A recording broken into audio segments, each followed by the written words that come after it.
Hi, this is Corey. We're going to talk about establishing some healthy eating habits with your spouse or significant other, or even your whole family. I get that question a lot. It's like, well, how do I start? If one spouse doesn't really want to make changes, the other one absolutely does.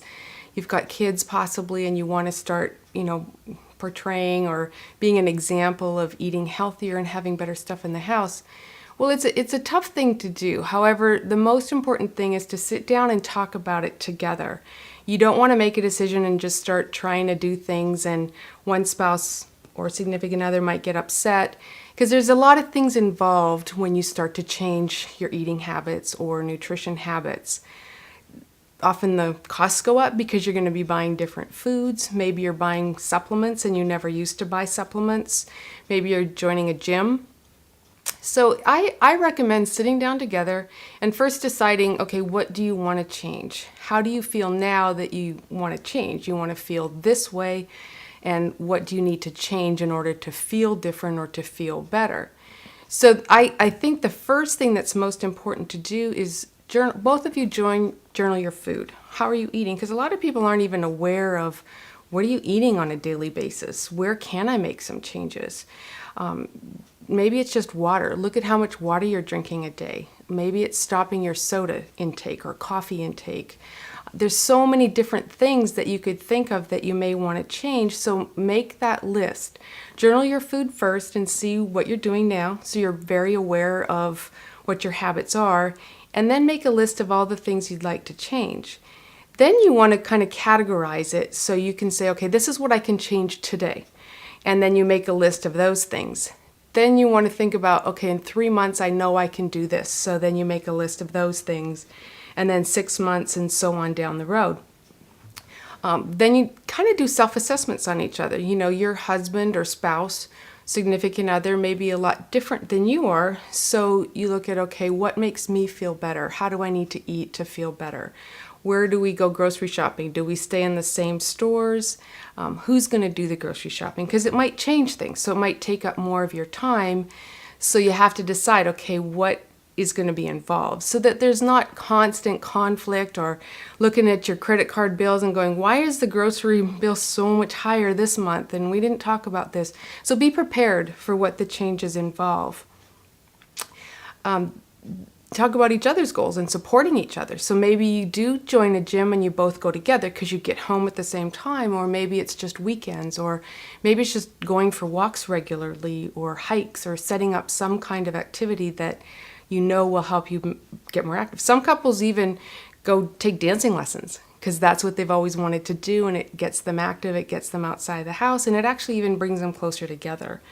So in a nutshell, that's kind of what I recommend starting to do. The benefits of that are you're prepared for what's coming. You're not surprising. When you're making a decision that affects somebody else, you do need to talk about it and get it down on paper, and maybe you need to compromise. So that's, I think, the biggest benefit, so that you're not fighting against each other, you're supporting each other in your changes in the decision making.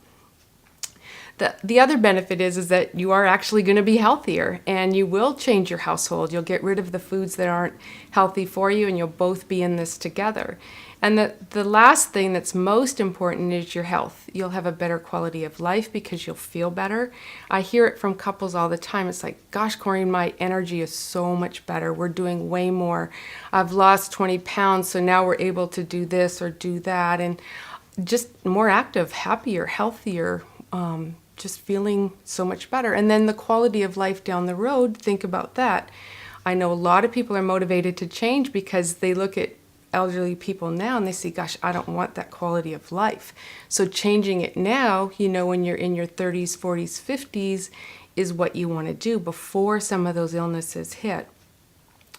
So the action steps, again, just to summarize, would be journal your food right now, wherever you're at. It doesn't matter if it's good or bad or whatever, just journal it.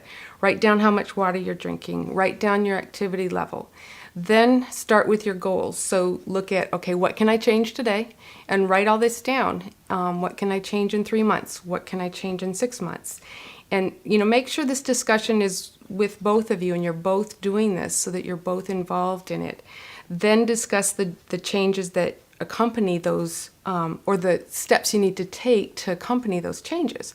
So if it means you go grocery shopping together, you set a date for those grocery shopping, you get some menu plans, which are on our website, so that should help you. And then you go from there and you look at journaling, continuing to journal, because then you can see the changes you're making. What happens so often is people forget how bad they felt when they start feeling better. So you can go back to your old journals and see, okay, this is how I was eating, and look at how many times I wrote low energy, or craving sugar constantly. On and on it goes. So it's important to keep journaling, and we do have food journal books available on our website to make it easy for you. So that's a really important place to start. If you'd like to learn more, go to simplyslimliving.com.